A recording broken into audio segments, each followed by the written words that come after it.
Adelante. Buenas noches a toda la gente que nos está mirando. Vamos a hacer un programa sobre las lecciones de la Revolución Española de 1936, y para ello contamos con diversos militantes de varias organizaciones internacionales del ámbito libertario o anarquista, como Juan Pilo de la FAO, Emili Cortavitarte de EMBAT, de Cataluña, la FAO es de Uruguay, perdón, no lo he dicho, y Nick Heath de Gran Bretaña, de la Anarchist Communist Group. En primer lugar voy a decir que este programa está grabado en base a la red que hay sobre anarquismo.net, anarquismo con K, que la componen pues entre 15 y 25 organizaciones del ámbito libertario internacional, que son de tendencia anarcocomunista o plataformista o especifista, según el gusto de cada cual. Los diversos ponentes, hoy hablaremos sobre la Revolución Española y sobre todo ciñéndonos a las lecciones o a cosas que podamos aprender sobre ella. Y recuerdo que este programa será grabado y puesto en YouTube a disposición de todo el mundo, y por lo que me han dicho también los compañeros de Grecia de la Federación Anarquista lo pondrán en alerta.gr. Y nada más, voy a repetir todo esto en inglés, a ver si puedo. Hi everyone, this is the program of the Organized Anarchism. We are going to speak tonight or today about Spanish Social Revolution 1936, and we are going to talk about the lessons or which things we can learn about that revolution of last century. Our speakers will teach something useful. And I remember that this program is going to be recorded and uploaded to YouTube, and it's going to be broadcasted as well by the portal site alerta.gr from Greece. This is the site of the Anarchist Federation of Greece. And we'll talk about the context, just 5 minutes. Before talking about the Spanish Revolution, we need to know what led to that revolution. So I will pass to Spanish to explain it. De nuevo, ahora me pongo en español y voy a hablar del contexto que llevó a la Revolución Española de los años 30, bueno, del año 36, y simplemente hay una serie de factores que hay que recalcar, sobre todo, ¿no? Por ejemplo, la propia Revolución Rusa, que fue como una ruptura, el final de la Primera Guerra Mundial, que provocó una serie de revoluciones por toda Europa y que pusieron muy en línea de cambios y de transformaciones sociales a todos los pueblos y a todo el proletariado de Europa, en realidad. Además, hay otro de los factores, creo que importante, que es la crisis que vivió Europa en los años 30, a raíz de la famosa crisis del 29, que hizo que, de alguna manera, todo la legitimidad del capitalismo pues se pusiera en cuestión, claramente. Entonces, si tenemos, por un lado, que la Revolución Rusa significa que se puede ganar, y segundo, el capitalismo no funciona, pues ya tenemos unos elementos interesantes que creo que aquella población, aquella gente, pues tenía un poco en su cosmovisión.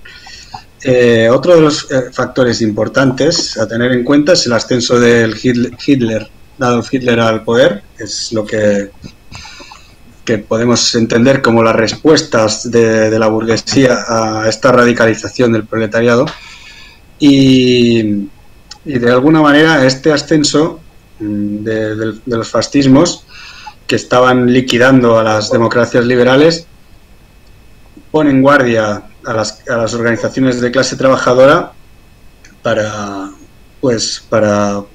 defenderse, ¿no? Y para defender esas democracias liberales, y de alguna manera radicaliza profundamente los movimientos socialistas y socialdemócratas. La Revolución Española no se entiende sin esta radicalización del proletariado en general. Muchas veces gente que en realidad era de convicciones republicanas o que tenía esperanzas en la República, y que esas esperanzas se vieron yuguladas desde el principio por las fuerzas reaccionarias y monárquicas o antirrepublicanas que pululaban por aquella España. Entonces todo esto dio al traste con el proyecto político que suponía la República Española. El golpe de Estado es producto de estas correlaciones de fuerzas entre derechas, izquierdas y todo lo demás, pero con la particularidad de que en el caso español o ibérico, pues la CNT o el anarcosindicalismo tenía un peso determinante. Era una construcción de una organización durante 70 años y que se había aupado a partir de movimientos previos, quizá, de sociedades obreras autoformadas o autoconvocadas y autoorganizadas, en base a un movimiento federalista, republicano federalista, que creía en un modelo de sociedad bastante diferente al que predominaba en realidad. Bien, todo esto dio pie a aquella respuesta obrera del día 19 de julio, y a partir de aquí ya nuestros oradores pues nos explicarán mejor que, aparte de derrotar el golpe de Estado, pues la sociedad pues se puso a construir un nuevo mundo, y ese nuevo mundo pues nos ofrece muchas ideas nuevas y cosas de las que realmente podemos aprender. Hi guys. Hello. So I will repeat that in English. This is the context of the 30s, the Spanish, before the Spanish Revolution. There was very difficult times and very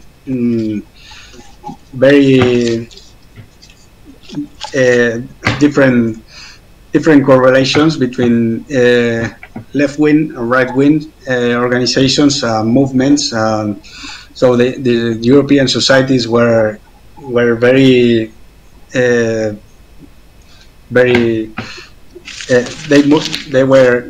they received the influence of the end of the First World War with the Russian Revolution, which meant that the revolution was possible.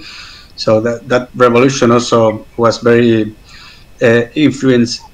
Could influence other peoples like the Germans or Hungarians or Italians that tried to make their own revolutions, and also the whole working class began a revolutionary wave that swept all Europe and North America.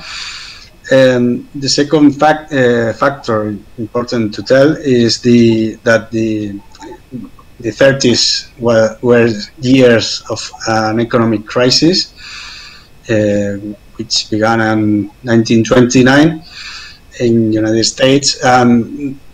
This crisis for many proletarians, many working class people, meant that the capitalism didn't work. So they needed an alternative for capitalism. The third important factor, is the rise of Adolf Hitler, in Germany. He seized the power, and the influence of this new fascist government regime was contested by many grassroots movements, socialistic, social democratic movements, and that radicalized the peoples, European peoples, and also, of course, Spanish people. The Socialist Party began radicalized after Hitler's rise in Germany. So this crisis, these struggles in between left and right, put the Republic into systemic conflict. They couldn't reach to an stabilization, and the army rises against government, Spanish government. So this is the very fast just explanation. This is a very fast explanation about the context that led to this Spanish Revolution. So Mili is going to begin to tell us his version. Comienzo, ¿no? Adelante, sí. Vale. Bueno, saludos compañeras y compañeros. Antes hablábamos con Juan de la dificultad de resumir un proceso tan significativo en unos pocos minutos, pero bueno, creo que entre todos y entre todas al final lo conseguiremos, ¿no?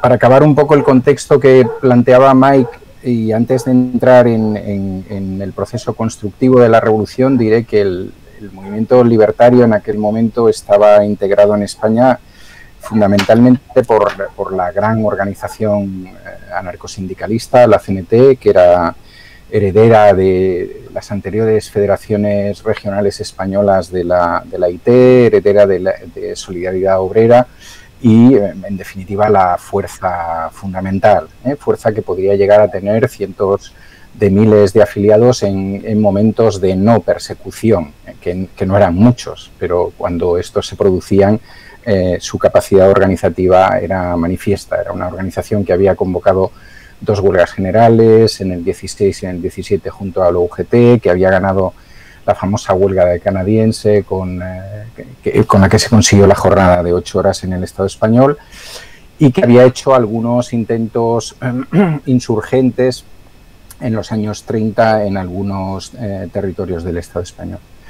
Junto a ella estaba la Federación Anarquista Ibérica, que era una organización de anarquismo de síntesis, muy diversa o muy diferente a la que representamos nosotros aquí, basada en los grupos de afinidad, nacida en 1927.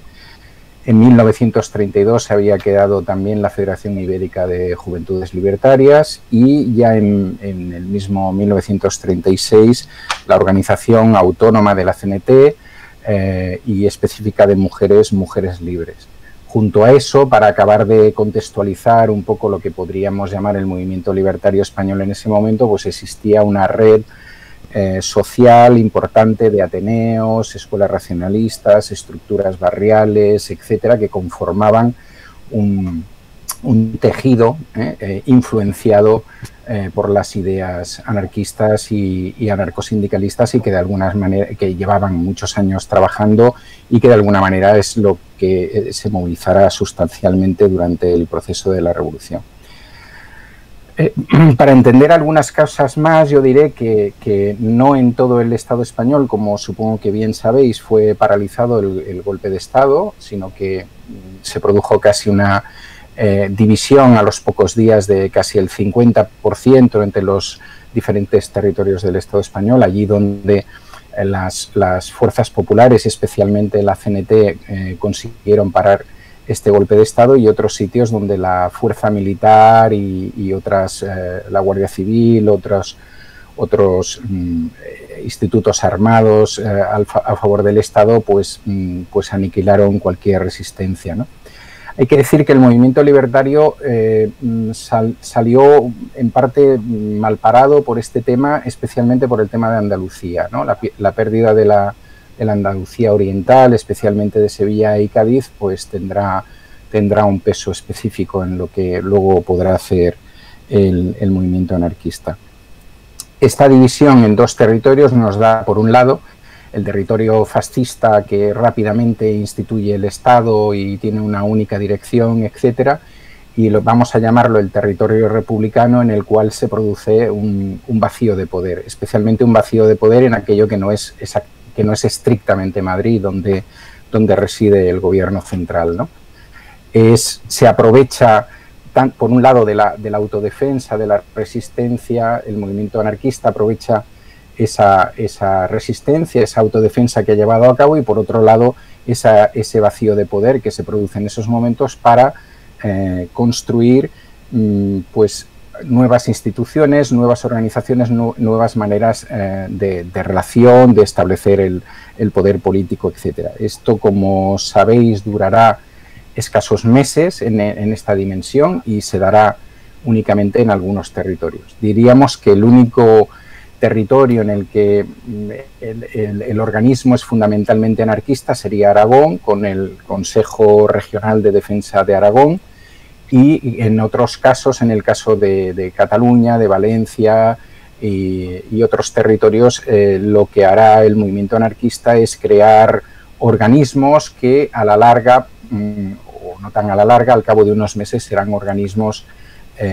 que tengan en su seno a representantes de todas las fuerzas políticas y sindicales antifascistas y antifranquistas. No obstante eso, hasta mayo del 37 podemos decir que la dirección del proceso revolucionario es claramente una dirección anarquista, especialmente, como ya digo, en esos territorios que os he nombrado anteriormente. Pero a veces no únicamente, es decir, recientes estudios nos demuestran que, por ejemplo, en una provincia como Guadalajara, en el centro de la península, resultó que tuvo prácticamente un 99% de las tierras colectivizadas, ¿no? que es como una especie de paradoja, ¿no? En ese momento. Es decir, que las ideas habían penetrado de manera tal que incluso en sitios donde no había una fuerte organización anarquista, un fuerte movimiento libertario, bueno, por mimetismo, etcétera, pues se fueron consolidando aspectos o experiencias revolucionarias.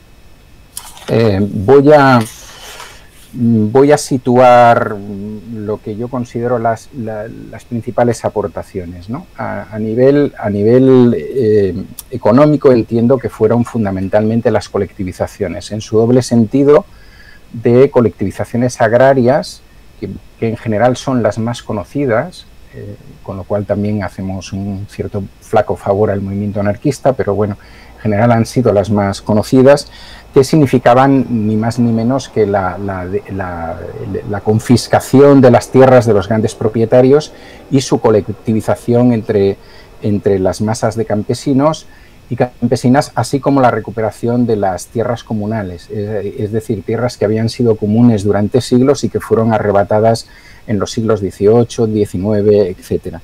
Todo esto se hacía de manera colectiva, es decir, la propiedad de alguna manera era una propiedad colectiva y asimismo pues todo lo demás, es decir, el establecimiento de las relaciones entre ellos y ellas, el establecimiento de los salarios, de las recompensas, de los precios, etcétera, etcétera. En el marco de la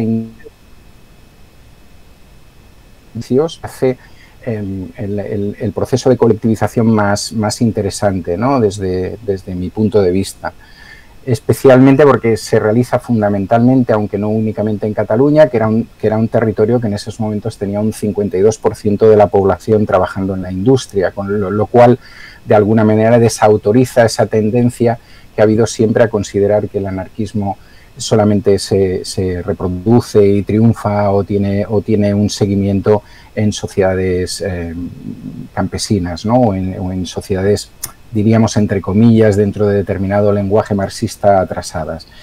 En el caso de las empresas, lo que se hizo fue colectivizar aquellas empresas cuyos patrones habían desaparecido ante el fracaso del golpe de Estado, o no habían desaparecido pero fueron fueron colectivizadas, y en otros casos se establecía un control. En el caso de las pequeñas empresas se establecía un control de la empresa, porque esos patronos no se habían aliado con el fascismo, querían seguir en sus empresas y se les consideraba una persona más de las mismas. El control lo tomaron las asambleas de trabajadores y dentro de ellas unas comisiones que se dedicaban a toda una serie de tareas específicas, ¿no? Se producen unos cambios sustanciales, depuración de cargos y mandos, nueva estructura organizativa, nivelación, igualación y aumento de salario, reducciones de jornadas, derechos laborales que no existían por enfermedad, por embarazo, por jubilación, mejoras en la seguridad e higiene de esas mismas fábricas. Hay gente que te explica cómo por primera vez tuvieron duchas en sus puestos de trabajo, e incluso la modificación de los precios para favorecer que las clases populares tuvieran acceso a los mismos.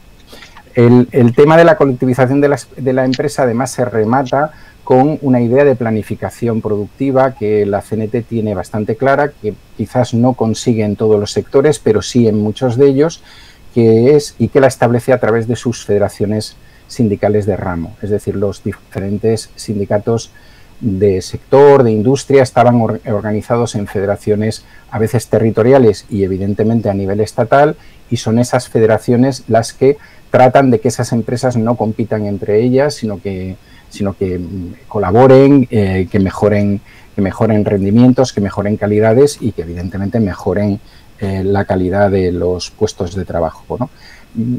Podría dar múltiples ejemplos. Para no extenderme mucho por el tiempo que tengo, os diría, por ejemplo, cómo se consigue de la nada la creación de una industria de guerra, es decir, cómo la transformación de determinadas industrias químicas y metalúrgicas dan la posibilidad de tener una industria de guerra, o por ejemplo el hecho de que en el campo de la producción de leche, la conservación de leche, cuando por primera vez en España existe leche pasteurizada, es en esta época y a partir de una colectivización de la CNT, o cuando por primera vez en una gran ciudad como Barcelona se plantea una red de transporte integrado, es decir, lo que tenemos en la actualidad, más o menos, que es que uno puede pasar del metro al autobús y de aquí al tranvía de manera integral, pues eso se hace en esos momentos, se proyecta en esos momentos. O en otro tipo de ejemplo, en este caso en el campo, como la producción de cítricos de Valencia sigue saliendo hacia Europa y se sigue comerciando prácticamente de la misma manera que antes del proceso de revolución y sobre todo que en la situación de guerra, ¿no?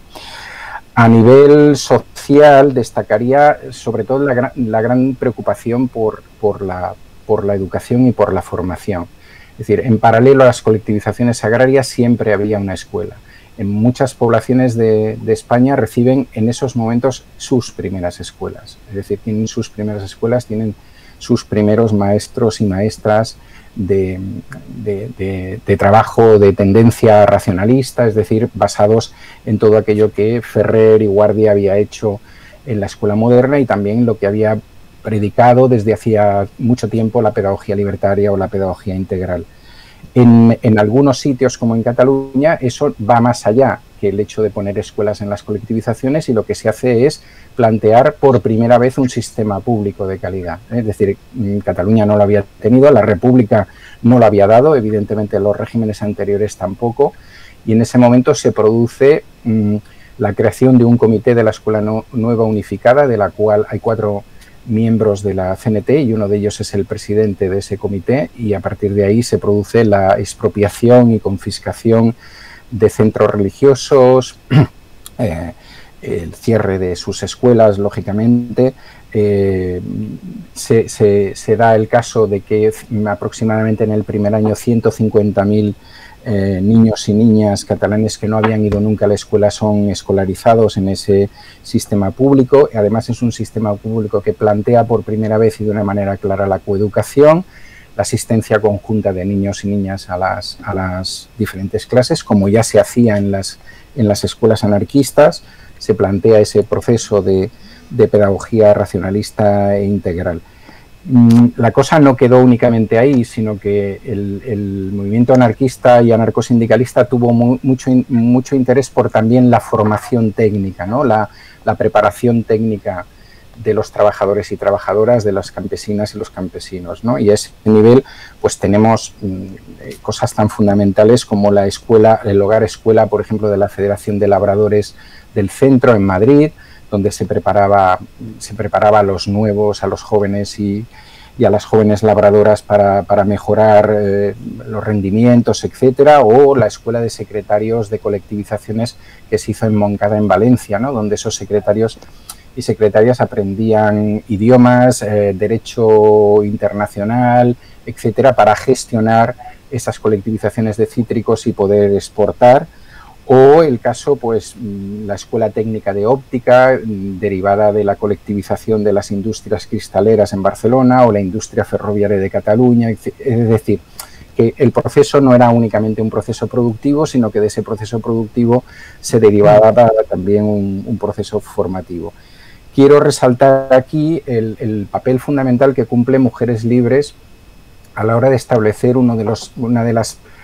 Yo es la primera que conozco, pero probablemente existieron en algún otro sitio, no lo sé. Yo continúo pensando que fue la primera de educación específica para mujeres. Es decir, hubo un momento en que, a pesar de eso, ellas consideraron que especialmente las mujeres que ya tenían una determinada edad y que no habían tenido ese acceso a la educación y que eran mujeres trabajadoras y tal, debían tener acceso a una formación, a una educación que no recibían, ¿no? Y a ese nivel pues se crearon los institutos de la mujer de Madrid, el Instituto de la Mujer de Valencia, el Casal de la Mujer Trabajadora en Barcelona y también la Casa de la Maternidad Consciente en Barcelona, muy avanzadas a su época y dirigidas y coordinadas por destacadas militantes de Mujeres Libres.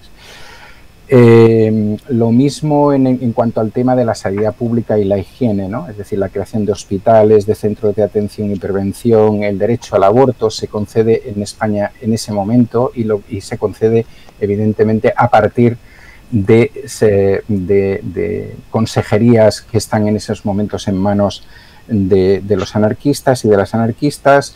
Todo el trabajo que se hace con los liberatorios de prostitución, todo el trabajo al respecto de la sexualidad, métodos anticonceptivos, la maternidad consciente que he hablado anteriormente.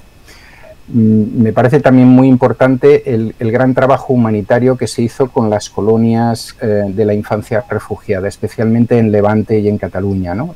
Donde se recogieron a niños y niñas que provenían de Madrid, del norte, que iban huyendo del frente y de la agresión fascista y que fueron recogidas en esos centros, atendidas con sus maestros y maestras, con sus puericultoras, con su atención alimentaria, etcétera. Bueno, sobre lo cual hay algunos documentales muy interesantes que podéis ver.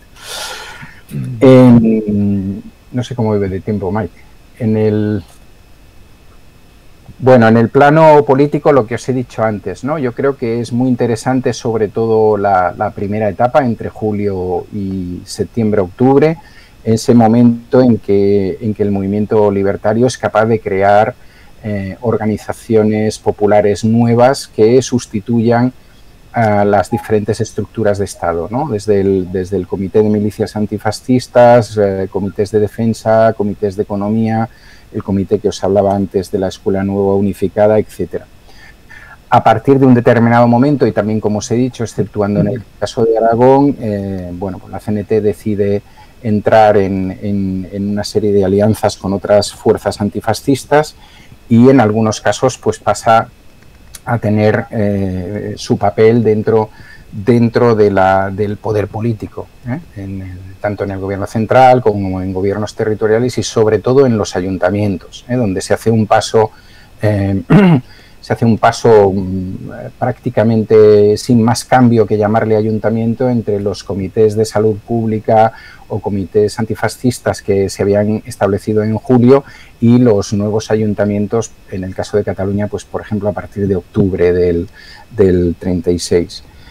creo que también es muy importante y muy interesante a nivel de autodefensa, es decir, la manera como la CNT especialmente y el movimiento anarquista y libertario dan, en primer lugar, cuál es su papel en la respuesta al golpe de Estado, papel preponderante y fundamental, es decir, sin la CNT ese golpe de Estado hubiera finalizado con éxito en muy poco tiempo, probablemente, vamos, ellos pretendían hacerlo en más o menos un mes aproximadamente y seguramente que lo hubieran conseguido. En segundo lugar, la creación de las milicias populares mixtas, también de gran importancia. Y luego decir que algunos de los principales éxitos, vamos a llamarles republicanos, en la guerra son éxitos que se deben a columnas libertarias, a columnas anarquistas, ¿no? Como podría ser Teruel o Guadalajara o la Defensa de Madrid, columnas que seguramente os sonarán por el nombre de determinados compañeros como la Durruti, la Escaso, la Ortiz, la de Cipriano Mera, etcétera. Para ir acabando, pienso que el final de este proceso tiene tres factores fundamentales. Por un lado, el factor de la contrarrevolución, planteado en este caso por el Partido Comunista en sus diferentes versiones, en el caso de Cataluña por el PSUC, y por determinadas fuerzas burguesas, también en el caso de Cataluña, Esquerra Republicana de Cataluña, en su oposición a la CNT y al POUM, al Partido Obrero de Unificación Marxista, ¿no? El argumentario era que primero había que ganar la guerra y en todo caso luego ya veríamos si se podía hacer la revolución. Y el segundo argumentario, más burgués, era el argumentario de no podemos crear malestar en determinadas potencias internacionales que nunca decidieron apoyar, especialmente, bueno, en Gran Bretaña, pero sobre todo el caso de Francia, con un gobierno del Frente Popular en esos mismos momentos, Estados Unidos, el problema de las empresas multinacionales, etcétera. En segundo lugar, la enorme diferencia a nivel militar, de armamento, de materiales bélicos, de preparación militar entre un bando y otro. Además, a esto habría que añadirle la ayuda absolutamente directa en tropas y sobre todo en aviación del ejército nazi alemán y del ejército fascista italiano, ¿no? Y por último, ese apoyo, ¿no? Es decir, que lo he dicho junto las grandes diferencias a nivel militar y el apoyo internacional que el fascismo sí tuvo, y en cambio ni la República por un lado ni por supuesto el movimiento anarquista revolucionario tuvieron en ninguno de los casos, excepto lógicamente algunas excepciones, ¿no? Y evidentemente un apoyo popular muy grande a nivel de todo el mundo, pero me estaba refiriendo al apoyo de grandes potencias a nivel armamentístico y demás. Bueno, y lo dejo aquí. Espero no haberos aburrido. Muy bien, pues daremos paso a Juan, a ver si nos está viendo en estos momentos, que está con la pantalla tapada. Sí, lo estoy viendo, si me escuchan. Sí, perfectamente. Bueno, saludos a todos y todas. Aquí desde Uruguay en este invierno bastante frío. Y bueno, hablar de la Revolución Española para nosotros en Uruguay, se nos vienen a la mente compañeros como Ascaso, Durruti, Ortiz, Cipriano Mera, Federica Montseny, Francisco Ponzán y muchísima gente, militantes anarquistas que pelearon por una sociedad nueva. Nosotros hablamos sin explotados ni explotadores, ¿no? En un momento en que obviamente había que hacer la guerra y la revolución a la vez, ¿no? Cosas que son complejas, pero el movimiento obrero español, vaya que si sabía de luchas para llevar adelante los dos procesos, ¿no? La combatividad del movimiento obrero español, el anarquismo como una fuente inagotable de alternativas, porque hoy charlábamos un poquito de ese tema, ¿no? De donde el anarquismo pareciera que fuera una ideología para unos poquitos, ¿no? Entonces yo siempre planteo, digo, bueno, ¿cómo se entiende entonces que la enorme cantidad de afiliados que tenía la CNT, y toda la tarea que se llevó adelante en determinadas áreas que el compañero acaba de enunciar, ¿no? Por ejemplo, bueno, el fusilamiento de Ferrer y Guardia en 1909, ¿no? Compañero que planteaba todo un tema vinculado a la educación, que se desarrolló mucho aquí en el Río de la Plata, donde acá hay barrios de Montevideo que hubieron escuelas racionalistas, y bueno, todo lo vinculado al tema, bueno, de ni que hablar de las colectividades, ¿no? En nuestra organización, la imprenta de nuestra organización se llama Aragón, justamente en homenaje a las colectividades de Aragón. Bueno, toda esa tarea gigante del anarquismo como motor ha sido una enseñanza para los anarquistas en otras partes del mundo, ¿no?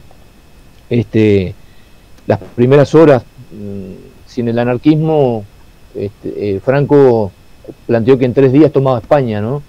Y vaya que se le llevó algún que otro tiempo, y la enorme cantidad de muertos y la destrucción prácticamente económica del país, porque obviamente que al exilio no solamente salieron españoles que participaron en la contienda, sino también gente por razones económicas que no pudo vivir durante décadas en un país que ellos destruyeron, ¿no? El anarquismo construyó y el franquismo destruyó. Entonces, en ese plano, la importancia de la educación libertaria, la importancia del trabajo de la vivienda, bueno, todo el trabajo sindical internacional, ¿no? Hoy hablabas de la IT. Aquí en el Río de la Plata se conformó la Federación Obrera Regional Uruguaya, la Federación Obrera Regional Argentina, los compañeros en Brasil, en Bolivia, o sea, hubo toda una estructura de la cual nosotros bebimos todo lo que tiene que ver con organización y la organización en el trabajo, ¿no? Aquí en Uruguay, para situarlo más en ese tema, bueno, tuvimos la oportunidad de enriquecernos con compañeros que vinieron de España una vez finalizado el conflicto, y acá participaron en la creación de la FAO. Hubo un grupo, una agrupación que se llamó Iberia, y donde, bueno, participaron compañeros que, integrando el movimiento obrero uruguayo, tuvieron años detenidos aquí en Uruguay. Entonces, toda esa tarea que se inició acá, nosotros siempre miramos mucho a la Revolución Española por ser una gesta sumamente importante para el anarquismo, ¿no? No quiero extenderme demasiado porque creo que hay más gente para hablar y sería importante que intercambiemos tal vez con preguntas acerca de qué, en qué andamos por aquí, por estos lugares y bueno, por allí, por Europa, en toda esta temática que tiene que ver con la pandemia también, ¿no? Aquí en el Río de la Plata, como en Europa y en otros lugares del mundo, ha sido terrible todo este tema, ¿no? Y bueno, el legado de la revolución también hace que la Federación Anarquista Uruguaya incorpore el proceso de la acción directa, y también nosotros recibimos una dictadura muy genocida aquí. Somos como sobrevivientes de esa dictadura, que desde el 73 hasta el 81, 82, bueno, una enorme cantidad de presos, desaparecidos, bueno, refugiados también, y que tuvieron que irse del país, perdiendo la mayoría de las cosas. Y bueno, en ese proceso en el cual nosotros vivimos la fundación de la organización y posteriormente la creación del trabajo sindical con un crecimiento importante, y bueno, ante el golpe de Estado que considerábamos inminente, también se lleva adelante un proceso de lucha armada, Organización Popular Revolucionaria 33 Orientales, que opera durante ese periodo aquí en Uruguay, y donde, bueno, mucha cosa aprendimos de las guerrillas españolas posterior a la revolución, ¿no? Porque obviamente también se sabe que ha habido resistencia durante muchos años en España, que bueno, que obviamente no se iba a saber internacionalmente, pero siempre esa información se tenía y se sabía de la posibilidad de seguir peleando y de seguir resistiendo. Un poco lo que se lleva adelante aquí en Uruguay durante todo ese periodo de la dictadura, y bueno, el trabajo de hormiga que decimos nosotros, de tratar de reconstruir la resistencia al régimen dictatorial. Nuestra organización también ha aportado a nivel latinoamericano, con la coordinación con compañeros de Brasil, de Argentina, de Chile, de Paraguay o de Bolivia, en la organización de lo que tiene que ver con los grupos de trabajos sociales, ¿sí? El anarquismo considerábamos que es importantísimo no perder de vista lo que es la inserción, que no sea una entelequia donde nos reúnamos para pasarnos la mano por el lomo y que no estemos en las luchas de nuestros pueblos, ¿no? Que eso es algo importante, que consideramos que, bueno, acá tenemos militantes de toda una vida y que nos vamos a morir siendo anarquistas porque como creyeron todos los compañeros que murieron luchando, ¿no? En las barricadas en Madrid, que murieron en España peleando. Nosotros, en el año 63, cuando el juicio a Delgado y Granado, nuestra organización política hizo una concentración en la Plaza Libertad. Había una plaza frente a, que se llama Libertad, que todavía está aquí en Montevideo, donde estaba la embajada franquista española, el consulado franquista español, y bueno, se pasó de la concentración a tomar el consulado, y ahí se izó la bandera de la CNT y de la FAI, que eran históricas porque habían sido traídas clandestinamente desde España. Podríamos hablar tal vez horas, porque los uruguayos sabemos bastante de la Revolución Española, porque la consideramos un hito importante, ¿no? De lo que es la revolución y ese sentimiento de pertenencia a lo que fue y lo que seguirá siendo para muchas generaciones el aporte del pueblo español y trabajador, y bueno, de los intelectuales, de los compañeros también vinculados a todo lo que tiene que ver con nuestra ideología. Acá en Uruguay tenemos ya hace un tiempo un trabajo bastante importante que tiene que ver con la parte sindical, con la parte estudiantil, con la parte barrial y últimamente con las ollas populares, porque acá un país que podría generar comida para 3 países, hay gente que pasa hambre, y hay, bueno, cerca de 40.000 personas que comen en ollas populares, porque la precariedad del trabajo, como en otras partes del mundo, hace que la gente no tenga posibilidad de ir al seguro de paro, y que se vive de jornales. Muchísima gente vive de jornales, y no hay posibilidades, con todo este tema del parate que hay por el tema del COVID. Las posibilidades de la comida no están a la mano, y bueno, nosotros tenemos participación con varias ollas en Montevideo sobre todo, y bueno, hacemos esa tarea, que es la tarea de no dar un plato de comida, sino de incorporar también a la gente que va ahí, con talleres, con posibilidades que aprendan a hacer el pan, que participen con nosotros también en la búsqueda de soluciones. Yo, de parte de la organización FAO, un agradecimiento por participar, y bueno, estamos aquí pendientes de cualquier pregunta que nos quieran hacer, y dando así la posibilidad a otros compañeros que participen. Muchas gracias. Salud y revolución social. Muchas gracias. And now is the turn of Nick. Please, Nick, can you speak? Yep. Okay. July the 17th, saw the outbreak of the Spanish Revolution. Hang on.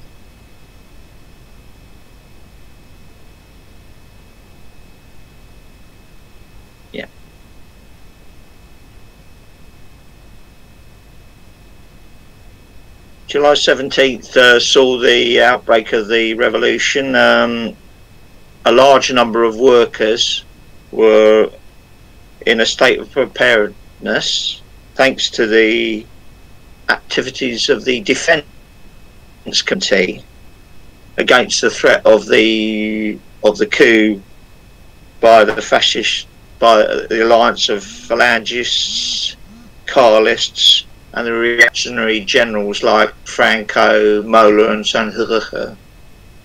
When this happened, the fight back against the coup unleashed the Spanish Revolution in Catalonia and Aragon, where there were large numbers of libertarian workers and peasants. Distribution, maintenance of public services, requisitioning of buildings, and the organisation of militia columns, and the opening of collective restaurants were all undertaken by these new revolutionary bodies, as well as the collectivisation of some workplaces and factories. The state seemed to have no relevance. Even more profound was the revolution in the countryside. Land was expropriated and collectivised, in the main by the CNT and by the FI, and in some cases by militants of the UGT, the Socialist Union. And as I said, in Barcelona and elsewhere, factories were collectivised. As large landowners who had supported the right fled, their estates were taken over and collectivised. Those who stayed and appeared sympathetic to the Francoist revolt were expelled from their estate, while some landowners were invited to join the collectives. In total, around 3 million people were involved in the collectives. They attempted to introduce libertarian communism and working towards the abolition of money, but more commonly, collectivism was established, where a family wage was paid. However, whilst the rank and file of the libertarian organisations, the CNT, the FI, and the FIJL, were attempting evolution, the leadership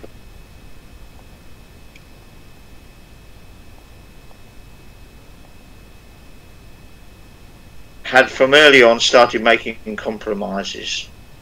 The leaders of the CNT FI agreed to cooperation with the regional government of Catalonia, led by Luis Companys, rather than sweeping it aside.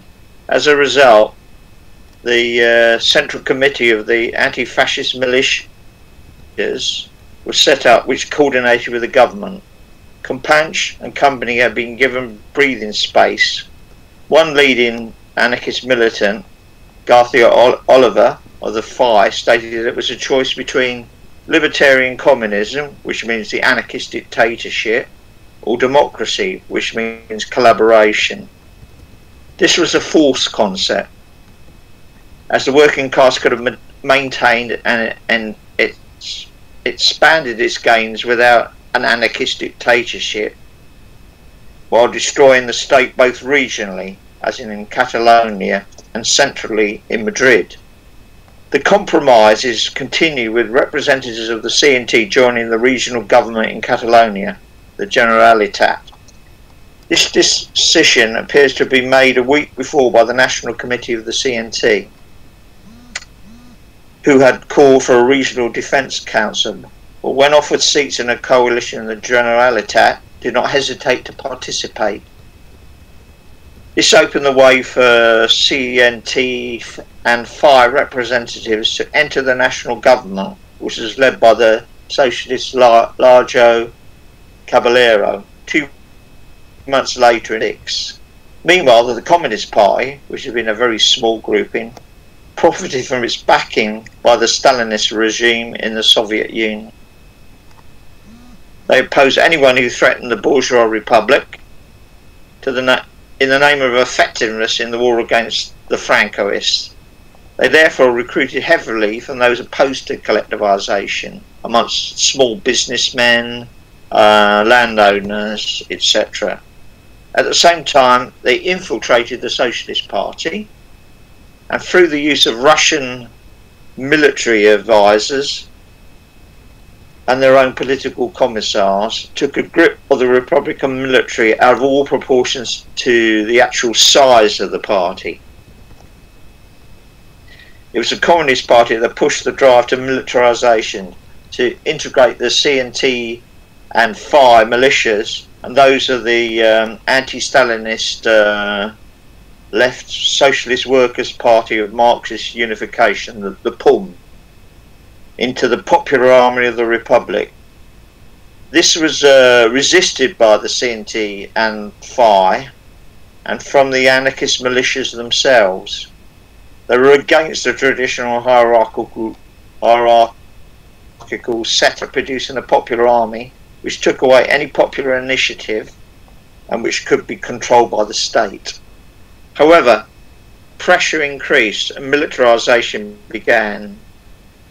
The revolution was being transformed into a conventional war between opposing factions of the ruling class.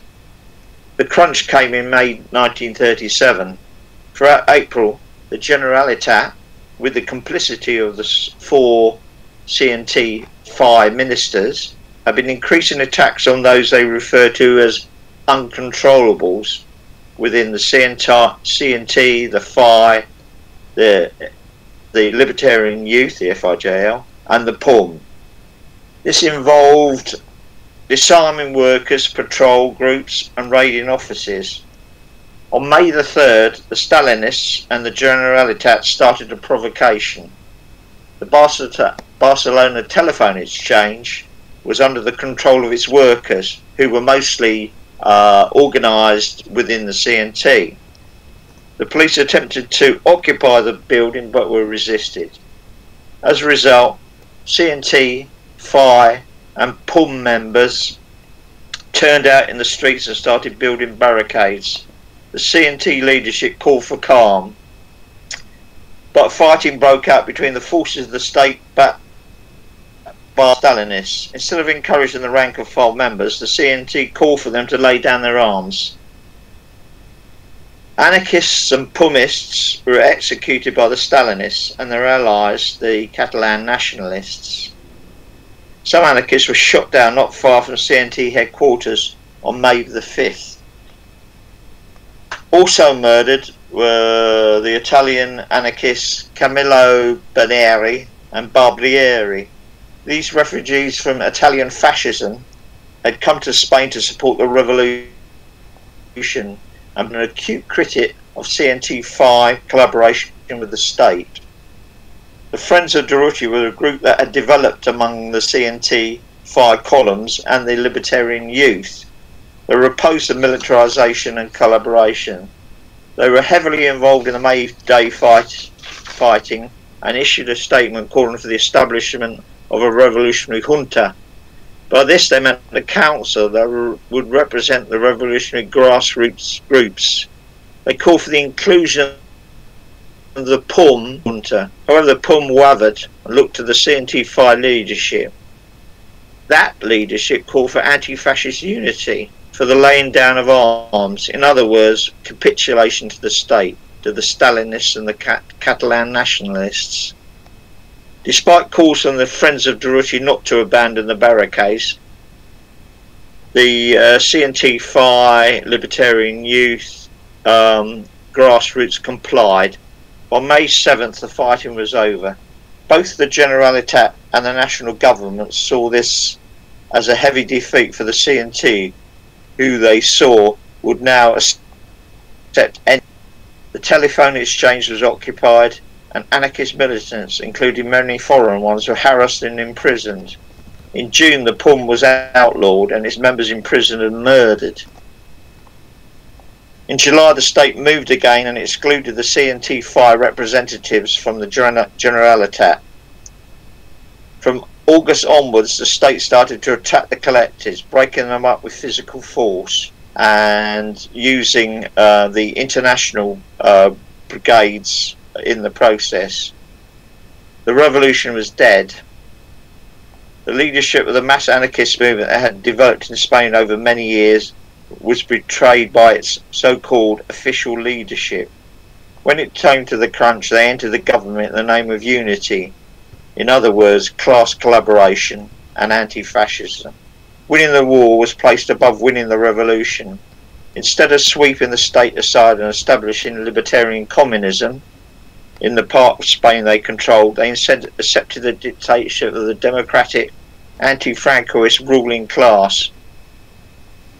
The grassroots of the movement failed to challenge the integration of their own mass organisations in the state apparatus. As the friends of Durruti cogently commented, democracy, not fascism, defeated the Spanish people.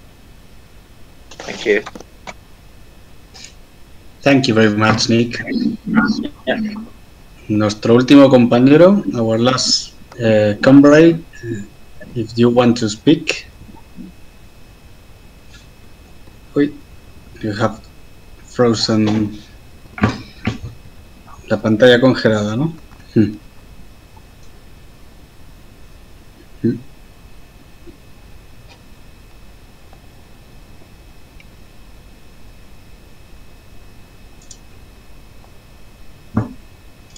Está silenciado, Mike. Sí, bueno, pues Ahora podemos... no, ahora no. ¿Así? No, Mike, I didn't prepare anything, sorry. I was just like Ignacio. observer. Sorry, I didn't prepare anything. Ignacio from Alternativa Libertaria de Italia, FDK. If you want to explain something or make some question to our other comrades, as you want. Mike, thank you. I just trying to understand Spanish, so it was interesting, but I didn't understand everything, to be honest. Just to meet our just to stay with you. There is no, unfortunately, there is no person speaking Spanish, so I was just me. You can do it in Italian if you want. This is going to be broadcasted for everyone who wants to watch us. Okay. But honestly, I think you already explained everything, I think. So I think I can't add anything to the debate. All right, let's pass to the part of the questions, if there is some questions.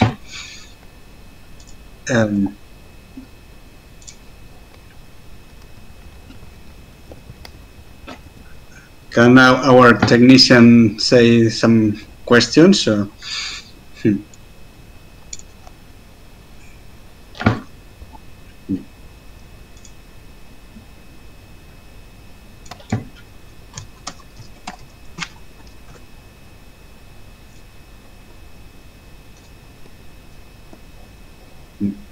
Bueno, yo tengo una pregunta, si no, ya empezaré yo. ¿Cuáles fueron para, a vuestro entender, lo que podrían haber aportado otro tipo de organizaciones anarquistas internacionales para la CNT, ¿no? Dado el tamaño pequeño de todo el movimiento libertario internacional en aquellos momentos, mientras que la CNT pues era grande y en algunas zonas mayoritaria, ¿no? ¿Qué podrían haber hecho nuestros compañeros en aquella situación? Y aquí lo dejo.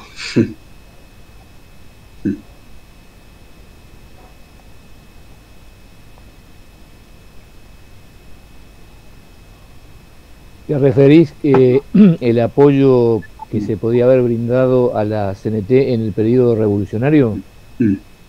Sí, correcto. Exacto. Lo quiero contrastar porque, claro, mientras los estados, pues en realidad es que un estado es tan fuerte que te envían tanques, aviones, cañones, decenas de miles de fusiles, mientras que, claro, un movimiento obrero encima que la gente vive con su salario y aporta de forma solidaria pues una pequeña parte de su salario para causas que estima de interés o de beneficio para la humanidad. Entonces, claro, este enorme contraste que hay entre las dos situaciones, ¿cómo es posible salvarlo? Sí, obviamente que en todo ese proceso igual se me viene a la mente por aquí por el Río de la Plata el pasaje de compañeros que hicieron finanzas para la Revolución Española, ¿no? Aquí hubieron, tanto en Uruguay como en la Argentina, expropiaciones para el apoyo a lo que tenía que ver con todo lo que un proceso revolucionario requiere, ¿no? Desde armamento hasta la posibilidad de llevar adelante una revolución y una guerra al mismo momento, que era que yo te planteaba hoy. Obviamente que eso ocurre en el movimiento obrero español, igual que en el movimiento obrero en otros países del mundo. Las economías siempre son pocas, ¿no? Iniciás una huelga común y la caja de resistencia del sindicato siempre es magra, y hay que tratar de buscar el apoyo del movimiento obrero como para poder llevar adelante ese conflicto. Me imagino yo llevar adelante una guerra donde las economías se necesitan prácticamente a diario para llevar adelante eso, ¿no? Yo igual considero que, por lo menos te hablo desde lo que yo conozco aquí en la zona del Río de la Plata, hubo un apoyo importante a la revolución, hubo un apoyo importante no solamente en la difusión de lo que allí estaba ocurriendo, sino también con aportes que se hicieron, ¿no? Desde el envío, hoy hablábamos de ropa o también de economía, ¿no? Eso creo que fue importante, tal vez, no lo suficiente, diríamos, ¿no? Y claro, uno piensa en el contexto político en que se da la revolución, que hoy el compañero lo planteaba, Alemania de Hitler, Mussolini, ¿no? Ahora, fíjate qué grandeza de los trabajadores españoles. Guadalajara, toda la maquinaria de guerra italiana pierde ante un albañil anarquista que fue Cipriano Mera, ¿no? El compañero junto con otros compañeros que llevan ahí la resistencia y logran ganar la batalla de Guadalajara. La importancia de la defensa de Madrid, porque si en esos primeros días no se paraba al fascismo, iba a ser muy difícil llevar adelante la resistencia en otras partes de España, ¿no? Pienso que la Barcelona industrializada fue muy importante porque en otros lugares de España no había la industrialización que había en Barcelona. Con el diario del lunes, como se dice a veces, es fácil tal vez decir, bueno, ¿en qué podíamos haber aportado? A mí personalmente me hubiera gustado mucho estar en la Revolución del 36, está claro, porque considero que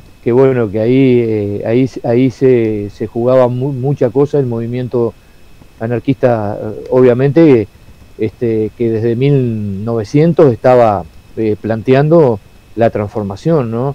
Yo digo, el 75% de la tierra en España estaba en manos de la Iglesia.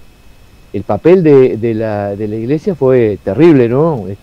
Vemos ahí fotos con los curas haciendo el signo fascista, ¿no? En la mano, y el papel que jugó después en la represión, ¿no? Que lo mantuvo durante siempre, desde siempre la Iglesia Católica ha tenido ese papel, ¿no? Yo leía el otro día que, por ejemplo, en Estados Unidos habían cerca de 200.000 niños y niñas abusados por los curas españoles, curas norteamericanos. El papel de la Iglesia ha sido un papel nefasto en lo que es en la cultura nuestra, ¿no? Ahora, la importancia de la lucha que había que desarrollar, y bueno, como ya lo dijimos en otra oportunidad, la guerra y la revolución, dos cosas que hay que llevar adelante, y estamos hablando de trabajadores, que por momentos logró parar al fascismo con toda su maquinaria, ¿no? La maquinaria bélica italiana, la maquinaria bélica nazi, y para mi gusto los franceses haciendo la plancha, ¿no? El socialismo francés haciendo la plancha, viendo a ver qué era lo que iba a pasar ahí, ¿no? Si de algo hay que tal vez yo lamente, y que muchos de nuestros compañeros lamenten, no sé si se hubiera podido revertir la situación, pero hubiera sido bueno para el alma que a Franco se lo hubiera matado, ¿no? Bien, muy bien. Vamos a seguir con las preguntas, que ya empiezan a llegarnos algunas preguntas que envían a través del chat. Y la primera de ellas, bueno, la respondo yo porque es una cuestión técnica. Estamos participando en BAT, Emily de BAT, Juan Pilo de la FAO, Nick Heath de Anarchist Communist Group, y Nacho asiste a nuestra reunión por la organización italiana Alternativa Libertaria. La siguiente pregunta nos la envía en idioma portugués, nos preguntan si había organizaciones libertarias en Marruecos en aquel momento, y por lo que yo sé, libertarias no. Lo que había era un sindicato muy potente, que era la CGT, que era pues como igual que la CGT, Confederación General del Trabajo de Francia, que era el sindicato hegemónico. Pues también había pues unos sindicatos de ese tipo en las colonias francesas del norte de África, Marruecos, Argelia y Túnez, y tenían bastante gente, ¿no? Creo que Marruecos me suena que eran 40.000 personas, y creo que eran 120.000 entre los tres territorios del norte de África. Quiere decir que había, bueno, son sindicatos socialistas, pero siempre dentro del socialismo existía una pequeña vertiente libertaria, ¿no? Y además de esto existían los exiliados o los inmigrantes, de hecho eran más bien inmigrantes de origen español en el norte de África, que yo sepa, sobre todo en Orán y Argel eran donde había grupos anarquistas, como el grupo Kropotkin de Orán, pero también en Rabat y en Casablanca existían este tipo de colectivos.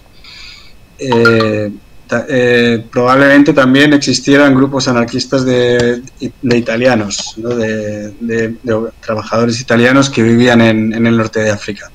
Ya, en este caso yo no estoy seguro, pero es muy probable, ya que había un montón de italianos allí. Y en la parte española de lo que se llama el Rift, el territorio del Rift, pues claro, existían organizaciones libertarias. La propia CNT tenía implantación bastante potente, 5.000 afiliados en Melilla y unos 3.000 en Ceuta. No sé si es así o es al revés, pero creo que estas son las cifras de personas de militantes o afiliados que participaron, o sea, que enviaron representación al Congreso de Zaragoza de 1936. Toda esta gente fue aniquilada. O sea, puede que no murieran, pero bueno, que fue una masacre total en el norte de África, ya que no había forma de hacerle frente a un ejército, en ese caso, bien preparado. Y la siguiente pregunta, hablan de si los anarquistas búlgaros habían tenido, o la Federación Anarquista Comunista de Bulgaria, que si tuvo contacto con el anarcosindicalismo español. Yo en este caso lo desconozco. No sé si Emily conoce alguna conexión. No me consta. No me consta que esa relación, al menos de una manera más formal y tal, existiera. Yo sí quiero aprovechar un poco para la pregunta que tú hacías antes, Mike, en el sentido de que sí hubo organizaciones anarcosindicalistas y anarquistas que apoyaron la revolución, ¿no? Quizás no en la medida en que probablemente nos hubiera gustado, pero también es cierto que en aquel momento el movimiento libertario estaba pasando un mal momento después de la Primera Guerra Mundial y todo lo que había significado de persecución supuestamente por antinacionalistas, ¿no? en muchas partes de Europa.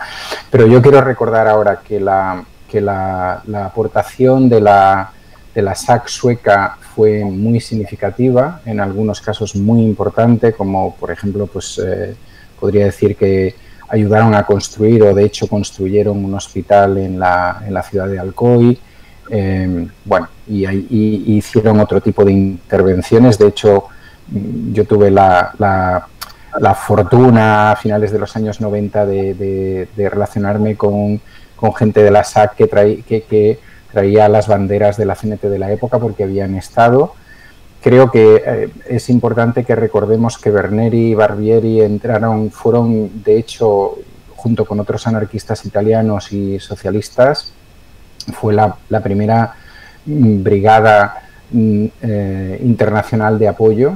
Lo que pasa es que el tema de las brigadas internacionales ha quedado un poco en manos del Partido Comunista, ¿no? y del ámbito del marxismo, pero la primera brigada conocida es la que encabezan, entre otros, Berneri y Barbieri, que perderán la vida en mayo del 37. Bueno, serán asesinados, no perderán la vida, serán asesinados.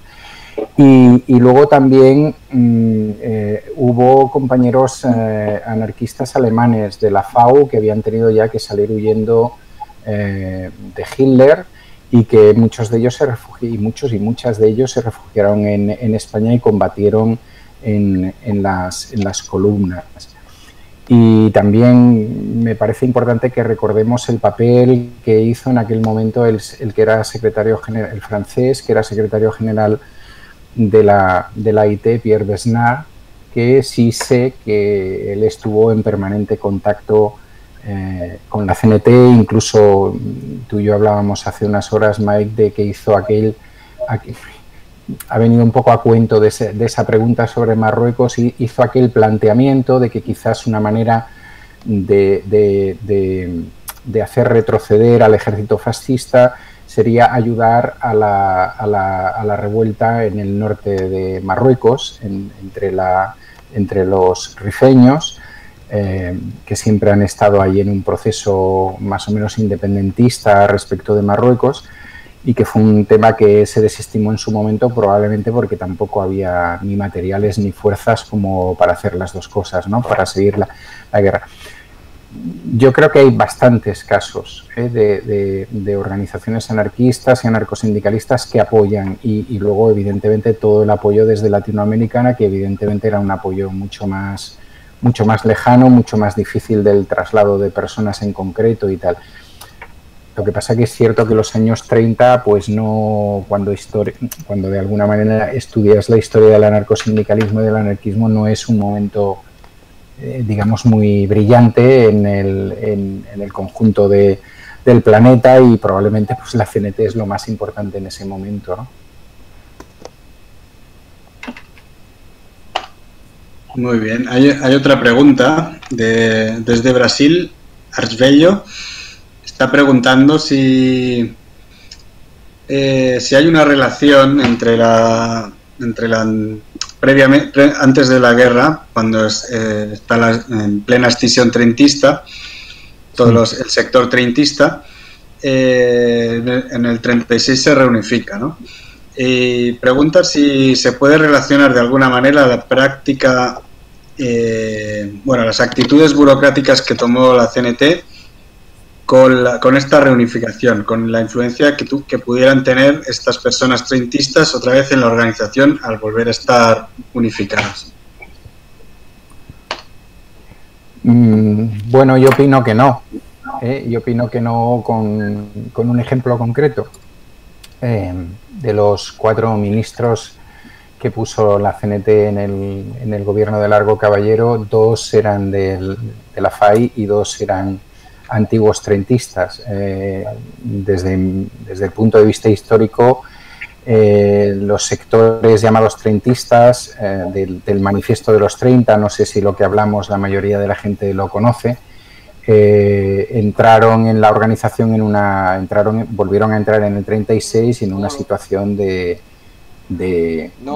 gran debilidad con respecto a la fuerza que entonces podían tener lo que podríamos llamar, entre comillas, los sectores no burocráticos de la CNT. Yo creo que el tema de la participación en determinadas instituciones por parte de la CNT daría para horas, pero creo que tiene poco que ver con lo burocrático y no burocrático. O sea, creo que tiene mucho más que ver con cuál era la situación concreta que en esos momentos se estaba viendo en España, cuál era la fuerza real y efectiva de la CNT, que evidentemente la tenía en algunos territorios de España, pero no la tenía en otros. Yo también he dicho anteriormente que si los 2 polos eran Cataluña y Andalucía, el de Andalucía prácticamente se pierde en el primer mes, y por tanto toda esta correlación de fuerzas con que la CNT se encuentra tiene mucho que ver también con sus actitudes. Y en general tenemos una tendencia a considerar, a partir sobre todo de la aparición del PC, que ya es bien avanzado el año 37, etcétera, pues a que hubo toda una serie de errores y tal que habría que determinarlos en sus momentos, ¿no? En sus momentos históricos. Es decir, cuando en la CNT, afortunada o desafortunadamente, con errores o no, se decide formar parte del gobierno de la Generalitat o del gobierno de Largo Caballero de la República, ahí el papel del PC es un papel muy minoritario. Es decir, ellos en principio se supone que están estableciendo alianzas con otra gente, ¿no? Con los socialistas, con determinados republicanos, etcétera. Luego, evidentemente, las cosas cambian a partir de la influencia de la ayuda de la Rusia estalinista y de las condiciones que la Rusia estalinista impone, no tanto a la CNT como sí al Partido Socialista y a otros partidos republicanos.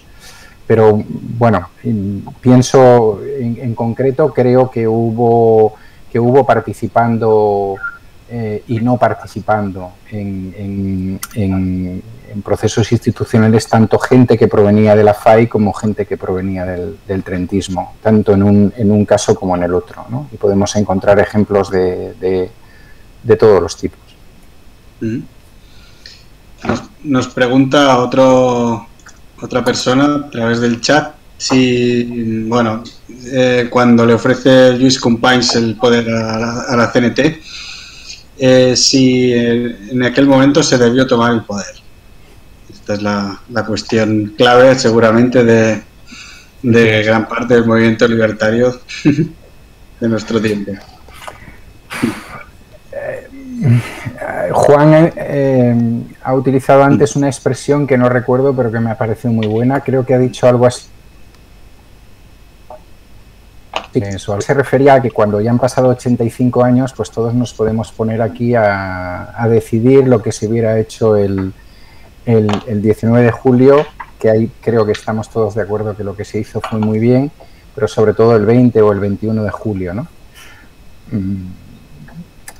quiero decir, yo además como historiador no acostumbro a hacer este tipo de cosas, ¿no? Porque me parece que es relativamente sencillo. Yo simplemente planteo el dilema que tenía en esos momentos la CNT. El dilema de la CNT era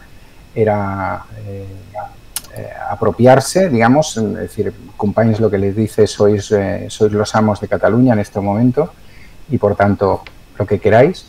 Entonces la CNT podía haber hecho en aquel momento, haber intentado hacer una propuesta revolucionaria propia y única, pero evidentemente no tenía la mayoría de la población en Cataluña. Pero no solamente no tenía la mayoría de la población en Cataluña, aunque fuera la fuerza organizada más importante, sino que tratar de pensar en cómo se podía exponer eso ante una población que en esos momentos estaba luchando contra un ejército fascista que estaba atacando al conjunto, digamos, de, vamos a llamarlo así, fuerzas democráticas. Y segundo aspecto que planteo, esa no era la situación del País Vasco, esa no era la situación de Cantabria y Asturias, esa no era la situación en Madrid. Entonces, ¿qué hacía la CNT catalana? Dejaba al resto del movimiento libertario en situación de absoluta minoría en otros territorios, es decir, se creaba una especie de Vietnam. Bueno, nosotros ahora podemos decir que a lo mejor hubiera sido mejor, ¿no? Que Cataluña, Aragón y el País Valencià hubieran tirado por su lado y que ahí se hubiera creado un frente de resistencia. Pero supongo que nadie aquí opinará que lo que hizo Durruti de abandonar el frente de Aragón para irse a defender a Madrid fue una traición ni nada por el estilo. Yo creo que eso representa de alguna manera el que opinaba, no sé si bien o mal, en aquel momento la CNT. Y cuando se traslada la columna de Urruti a defender Madrid es porque se está asumiendo el papel que tiene que tener la CNT, no en un único territorio, sino en el conjunto del Estado, ¿no? Muy bien, hay otra cuestión, esta vez con relación a la actualidad. David Graeber, conocido antropólogo, resaltó las similitudes que existen entre la actual revolución en Rojava con la de aquella España del 36, que es el paralelismo, ¿no? que le trazó. ¿Qué opinan de este paralelismo? ¿Es real o es una cosa que el David Graeber pensaba que era opinión propia? Vaya. ¿Contesto yo también o hablas tú, Mike? No, o Juan, si quiere. Juan. O Ignacio. Bueno, capaz que hay que ir más en profundidad en lo que es el sistema capitalista. El sistema capitalista es un sistema genocida que va hacia el abismo, ¿no? Basta con ver el planeta y toda la agresión que se le ha hecho como para decir, bueno, este sistema está en un punto donde no tiene alternativas, solamente se permanentemente se hace gárgaras con la democracia, habla de la democracia, habla de la república, pero lo que se prepara permanentemente es para la guerra. Aquí en Uruguay hay un ejército mercenario con una enorme cantidad de efectivos que no tienen ni razón de ser por un tema de geopolítica del área. Nosotros no podemos hacer una guerra ni con Brasil, ni con la Argentina, ni con nadie en Latinoamérica. Y se mantiene un ejército mercenario con una enorme cantidad de tecnología y preparado ese ejército para conflictos de baja intensidad, como ellos le llaman, ¿no? Bueno, lo que ocurrió en Chile, lo que ocurrió en Colombia y lo que ocurre cada vez que hay una temática que hace estallar todo lo social, como en Brasil cuando la Copa que se planteaba, ¿no? La Copa del Mundo y bueno, el capitalismo tiene soluciones para unos pocos y después la destrucción del planeta. Aquí en el sur no podés ir a la playa, el oxígeno cada vez es peor, la falta de agua, la problemática alimenticia. Y ante todo eso, ¿cuál es la visión que podemos tener acerca de hacia dónde vamos? Que esa es una de las discusiones tal vez de importancia, ¿no? El capital deja sectores de la población en indefensión total, no le importa demasiado, gente que podía vivir muchísimo más de enfermedades curables se muere, gente sin vivienda, gente sin acceso a la salud o a la educación. Entonces, ante todo eso, ¿cuál es la respuesta? Rojava es una situación compleja, no sé si el paralelismo con la Revolución Española, pero no nos olvidemos que en Andalucía la gente, muchos trabajadores vivían en cuevas, porque también en Inglaterra, en Manchester, en principio del siglo, la gente vivía en cuevas. La situación se puede llevar a un plano, pero bueno, hay momentos determinados en que la gente estalla. Esperemos que los estallidos sean organizados para que realmente no veamos como veíamos ahora hace poco en Colombia, gente con piedras y militares tirando a matar con armas de fuego. Hasta que les sirve determinados procesos, los apañan. Cuando ya no les sirve, como en el caso de Bolivia, todo el proceso de Evo Morales, bueno, termina con un golpe de Estado inclusive apoyado por los argentinos, que a su vez atrás está la mano del imperialismo, ¿no? No sé si esos procesos son exactamente iguales, porque creo que en la Revolución Española, en el proceso español hay muchas más cosas que deberíamos de manejar, pero sí que hay momentos en que bueno, que las soluciones no vienen por ningún lado. Bueno, creo que uno de los casos paradigmáticos es Haití, ¿no? Acá un compañero haitiano que yo conocí en Brasil, me dijo en un momento determinado que a Estados Unidos se le podía acusar de democracia en reiteración real, ¿no? Porque la llevada de la democracia por parte de los norteamericanos es para empobrecer a Haití, como ha empobrecido a los países latinoamericanos, ¿no? La agresión a los países latinoamericanos permanentemente con su política, no solamente latinoamericano, ¿no? Otros países del mundo. Y ante eso la respuesta, bueno, tiene que ser una respuesta organizada, y bueno, la respuesta organizada es cuanto más más posibilidades tenés de trabajar en todas las áreas de la sociedad, hay posibilidades de llevar adelante. Aquí tuvimos hace tiempo una pelea importante con Alatirí, que era una empresa que venía a colocar minas a cielo abierto acá en el norte uruguayo, y todo un movimiento social de lo cual el anarquismo formó parte. Logramos por lo menos detener, no sabemos por cuánto, pero detener lo que iba a ser el empobrecimiento de los suelos, la contaminación, y bueno, y llevarse la roca en estado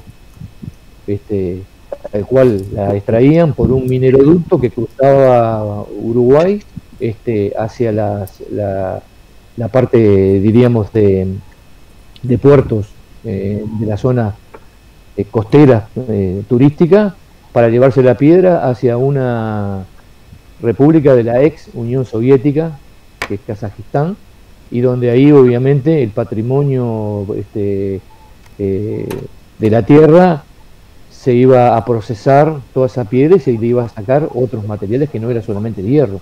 Y ahí hubo un proceso de la gente de decir, bueno, ¿para qué queremos nosotros economías que no vamos a utilizar si nos van a contaminar todos los suelos y no vamos a tener posibilidades de tener plantaciones, de tener bueno, la comida que se necesita para una población, y la exportación de este país? Además, el país exporta ganado y exporta determinado tipo de cosas.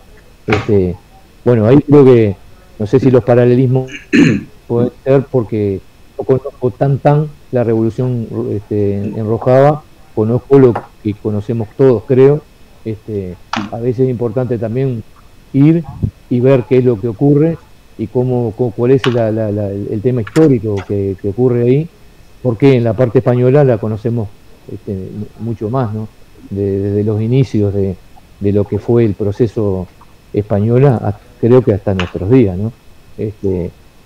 Fraga Iribarne fue ministro que se lo considera en España como prácticamente un papa de la democracia, y estaba en los ministros cuando se traslada al Garrote Vila a los compañeros de Delgado de Granado. Hay gente que pierde la memoria de determinadas cosas, ¿no?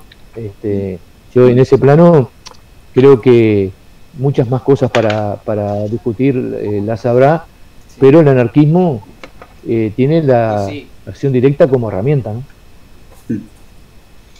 Muy bien.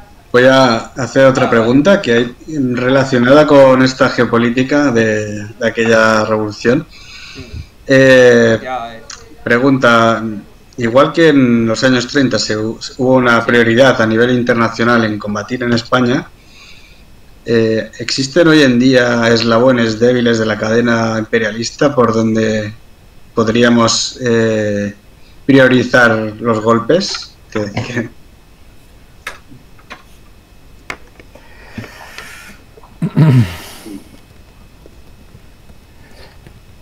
Bueno, no sé si estamos hablando únicamente de combatir en el sentido estricto, de combatir. Si estamos hablando en el sentido estricto, yo creo que, relacionado con la pregunta anterior, evidentemente hay ahora mismo experiencias interesantes como la de Chiapas o la de Rojava, ¿no? En ese sentido, y yo sí pienso que hay unos ciertos paralelismos, no totales, pero bueno, el tema de las milicias populares, el tema de una economía colectiva, el tema de una democracia directa muy importante y demás. Pero yo al respecto siempre tengo la misma duda, ¿no? Es decir, tengo la duda de si es más importante que en un momento dado alguien de nosotros o un grupo de nosotros y nosotras nos desplacemos a determinadas zonas o territorios porque pensamos que puede ser un eslabón débil del sistema capitalista, o si lo que tenemos que hacer es, y yo opto por esto segundo, a no ser circunstancias excepcionales como pudo ser en su momento la Revolución Española, opto porque hagamos bueno, lo que antes Juan decía, porque hagamos en nuestros en los sitios donde vivimos un trabajo de inserción potente, y porque yo creo sinceramente que el sistema no caerá por un eslabón perdido. En todo caso, el sistema caerá cuando seamos capaces de crear muchos focos de tensión diversos, coordinados, etcétera, ¿no? Pero bueno, al respecto, cada uno creo que tiene derecho a opinar o a plantearse esto de la manera como considere oportuna, ¿no? Yo pienso que lo que estamos intentando hacer con esta coordinación es justamente eso, ¿no? Es decir, el con las enseñanzas de los demás y con lo que podamos aprender de entre todas nosotras y nosotros, es decir, hacernos más fuertes en aquellos sitios donde estamos organizados, y hacer más fuertes nuestras organizaciones, aprender de los demás y de los demás, y fortalecernos, ¿no? Y fortalecer el movimiento anarquista y evidentemente el movimiento popular. Vale. Pues voy a hacer otra pregunta que salen por aquí. Preguntan sobre la participación de las juventudes libertarias durante la guerra. ¿Qué papel fue?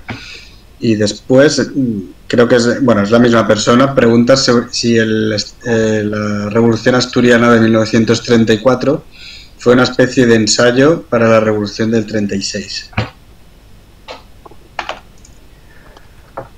Bueno, el papel de las juventudes libertarias fue un papel muy significativo. A pesar de que dentro de ella había diversas tendencias, como he explicado antes, surgió en el 32, por tanto, era una organización, por supuesto, no tan consolidada como la CNT o incluso como la FAI, ¿no?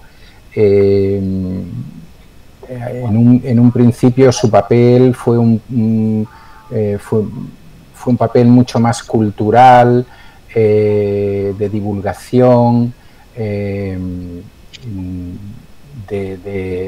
de formación de gente joven.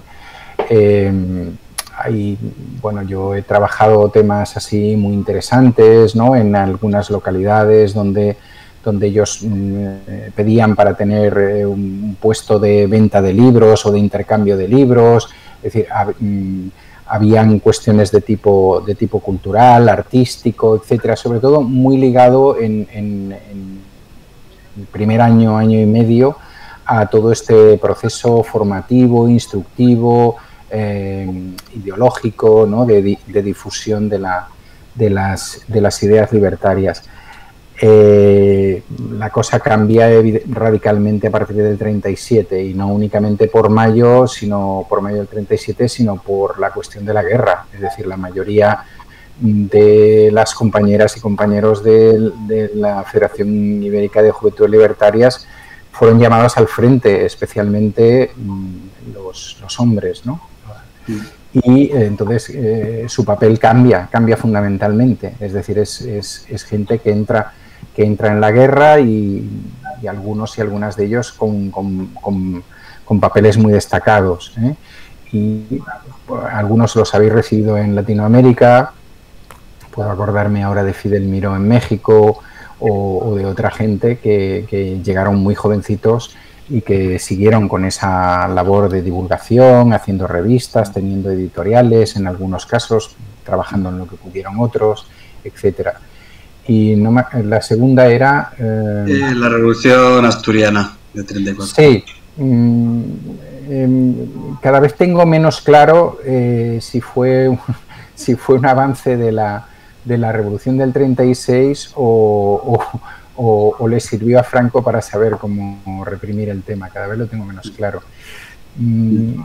Creo que fue una situación extraña en la cual quien lanzaba ese proceso... Bueno, primero tendríamos que situarnos. En el año 34 la República está controlada por la derecha y la ultraderecha, o lo que luego será la ultraderecha, y lo poco que se ha hecho en la primera etapa de la República es radicalmente fulminado, ¿no? Entonces eso crea una serie de revueltas populares, por ejemplo, que tengan que ver con el movimiento libertario, el tema de Casas Viejas, y en el caso de Asturias, que tenía más enjundia, sobre todo el movimiento minero, ahí es la UGT, que normalmente no tenía esa actitud tan beligerante y tan luchadora, quien lanza esa propuesta. En ese caso, debido a la correlación de fuerzas en Asturias, la CNT es un poco, no diría remolque, porque tenemos alguna gente muy significativa del movimiento anarquista que participa en la Revolución de Asturias y participa muy significativamente, es decir, que forma parte del Comité de Salud que se monta y demás, pero digamos que su papel es un tanto subordinado al del UGT por cuestión numérica, ¿no? Y bueno, y como sabéis, fracasa precisamente porque el gobierno de la República, en este caso el gobierno de la República de derechas, que es lo que tienen las repúblicas, que pueden ser de varios matices, lo que envía ya es a Franco como general africanista a poner en práctica. Entonces, al final uno no sabe, ¿no? Es decir, si sirvió para una cosa o sirvió para otra. La verdad es un episodio muy interesante de la historia de España y especialmente de la historia de Asturias, muy, muy significativo, pero yo creo que no es exactamente lo mismo que pasa a partir del 36, ¿no? Sí, en el sentido de revuelta, no tanto en el sentido más constructivo de colectivización, etcétera. Yo creo que hay claro. No les dio tiempo tampoco. Sí, tampoco les dio tiempo porque fueron, exactamente, sí, fueron 15 días, ¿no?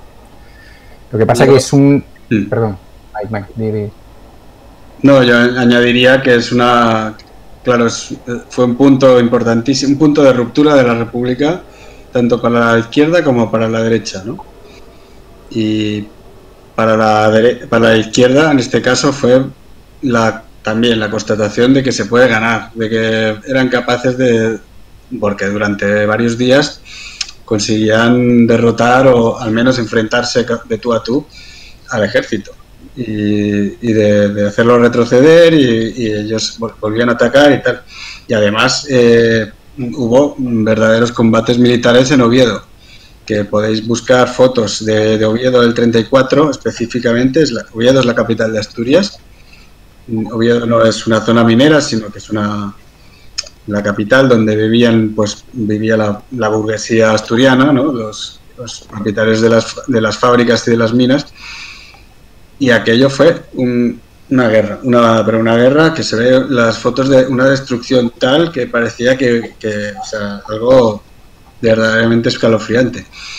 Bien, cuando eso es reprimido, pues las izquierdas, por una parte, venden esto de forma victimista, es decir, nos han matado en aquellos momentos decían 3.000, ¿no? 3.000 muertos.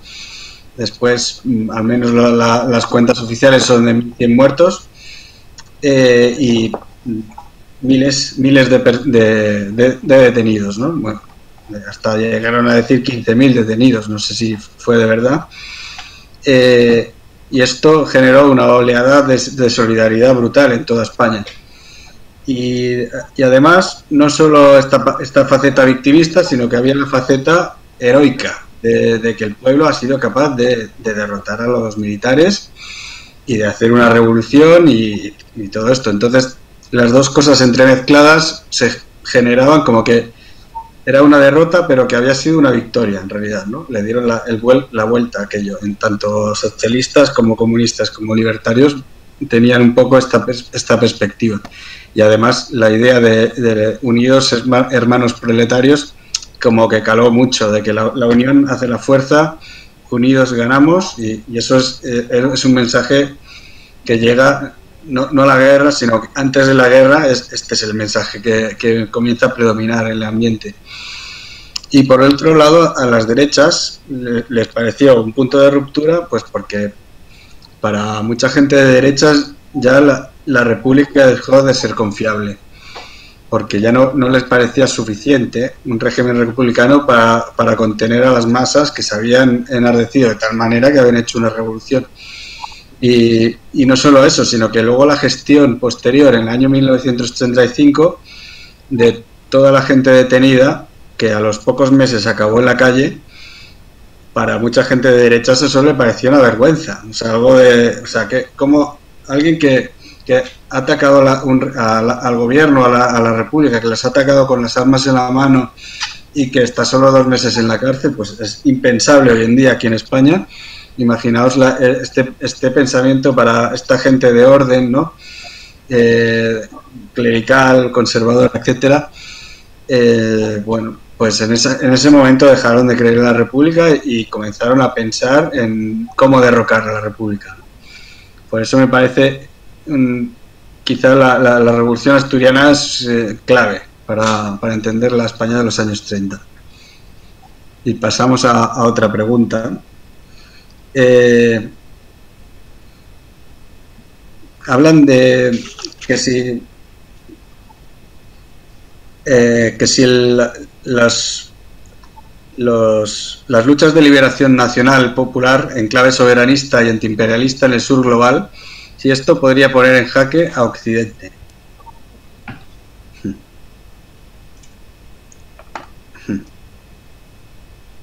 Pregunta genérica. Sí, claro. Históricamente lo hizo, ¿eh? Es decir, que es evidente que en los años 50, 60 del siglo pasado e incluso más avanzado, evidentemente si entendemos por el sur, Latinoamérica, África, etcétera, supongo que estamos hablando de esas consideraciones de norte y sur, pues es evidente que eso creó serios conflictos a los países del norte imperialistas, ¿no? Y colonialistas, que son todos, vamos, que lo han sido todos, de una manera u otra. Bueno, la situación ahora mismo no sé si estamos hablando de posibilidades. La situación ahora mismo no parece esa, al menos no parece esa en general en África, y probablemente sí que en Latinoamérica podríamos hablar de algo diferente. Lo que pasa que en este caso, en el caso de Latinoamérica, digamos que el espacio independentista como tal ya se dio. No sé si está culminado o no, pero en principio ya se dio, y la mayoría de la gente en Latinoamérica se siente muy de su tierra, ¿no? Muy de Uruguay o muy de Argentina o cosas por el estilo. Entonces, no tengo claro en estos momentos a qué podemos estarnos, a qué se puede referir con la pregunta, ¿no? Evidentemente sí siguen habiendo conflictos relacionados con procesos de autonomía o de independencia en determinados territorios, pero yo creo que no tienen, personalmente, a lo mejor me equivoco, no tienen la importancia o la vigencia que tuvieron en esa época que os digo, ¿no? Que en general pues acabaron como ya sabemos. Bueno, pues vamos a ir terminando ya la sesión. No sé si a lo mejor le podemos hacer una pregunta a Nick. Y es que... Are you there, Nick? Yes, I'm here, yes. All right. I will ask you one of the questions that our comrades have answered before. There's one question that one of our followers have done. Is that in 21st of July there was an option that the CNT to have the power, to have the control of Catalonia. Yeah. And, do you think that in that moment the CNT could have should have accepted the offer of Jewish companies?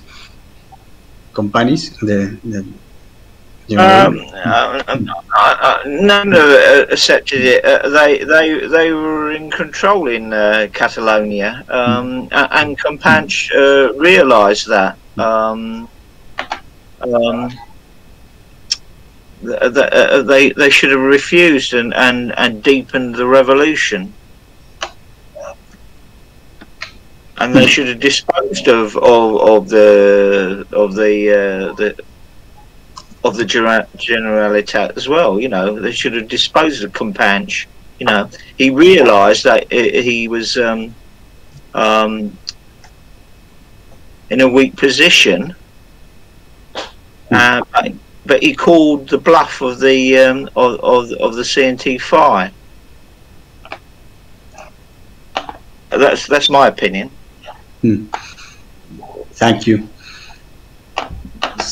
So Any we other are questions? There are some questions. Do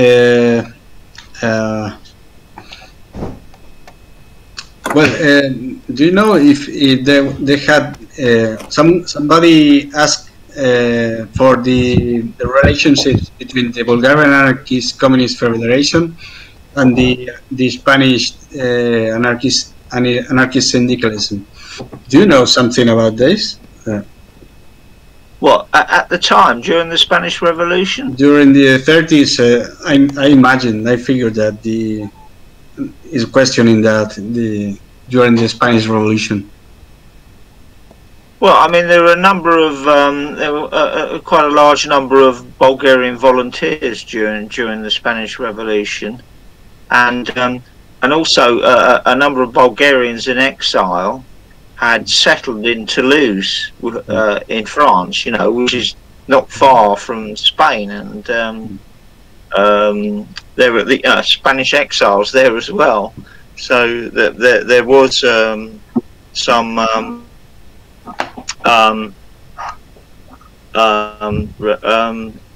relations between the two groups. Yeah, I mean all the groups in Bulgaria, not just the FAKB, but the anarcho-syndicalists there, and the strict platformists who had their own group. They all were involved in Spanish solidarity work in Bulgaria. Okay. Okay.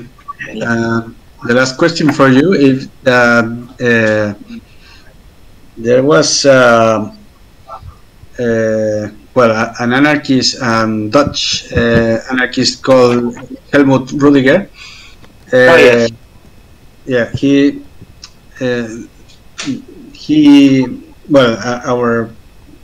our follower is questioning that he was Swedish, not Dutch. Dutch is Swedish, right? Yeah.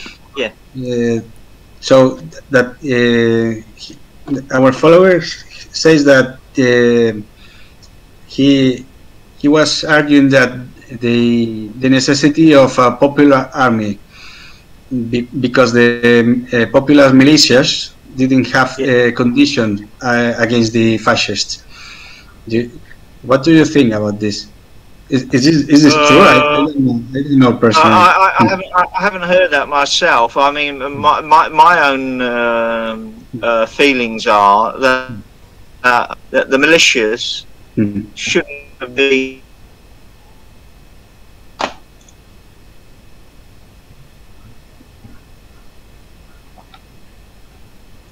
I can hear you, Nick. Very good. My feeling is that the militia.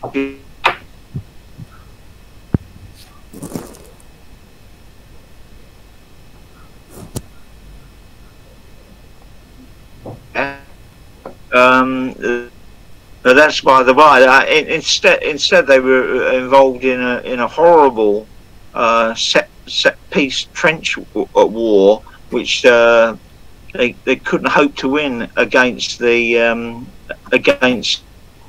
Francoist forces. You know, especially with elite groups like that, the Moorish division.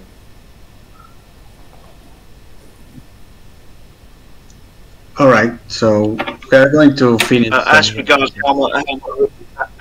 Helmut Rudiger, that's something I haven't heard. I'd have to check that up. I cannot confirm it either.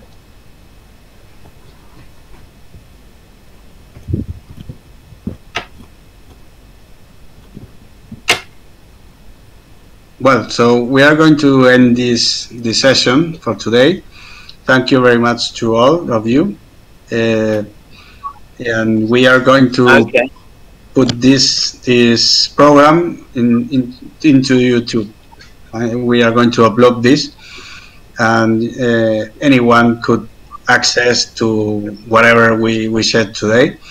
So thank you very much, and arriba los que luchan. Lo repito en castellano, en español pues vamos a ir terminando esta sesión de hoy que hemos hecho amigablemente entre diversos compañeros de las organizaciones libertarias de la Red Internacional del Anarquismo Organizado. Entonces pues vamos a colocar o a colgar esta sesión de hoy en YouTube para que lo acceda cualquier persona que lo quiera ver y que nos quiera escuchar. Así que, pues arriba las que luchan y muchas gracias a todos por venir. Salud. Salud y fuerza. Ignacio. Salute. Salute, grazie. Thank you very much. Before I go, a correction. Helmut Rudiger was, of course, he was German, not Swedish. And he was in the FAUD, yes. Yeah. Bueno, saludos aquí el técnico que está preparando y emitiendo todo. Así que bueno, gracias por escucharnos y eso, lo tendréis todo en el YouTube. Saludos. Muchas gracias. Gracias, Ander. Saludos, Juan. Salud, que anden bien. Saludos a Uruguay. Salud y arriba a los y las que luchan. Los días. Exacto. Abrazo. Bye bye, Nick. Thank you very much. Bye bye. Salud. Yeah. Bye. Bye.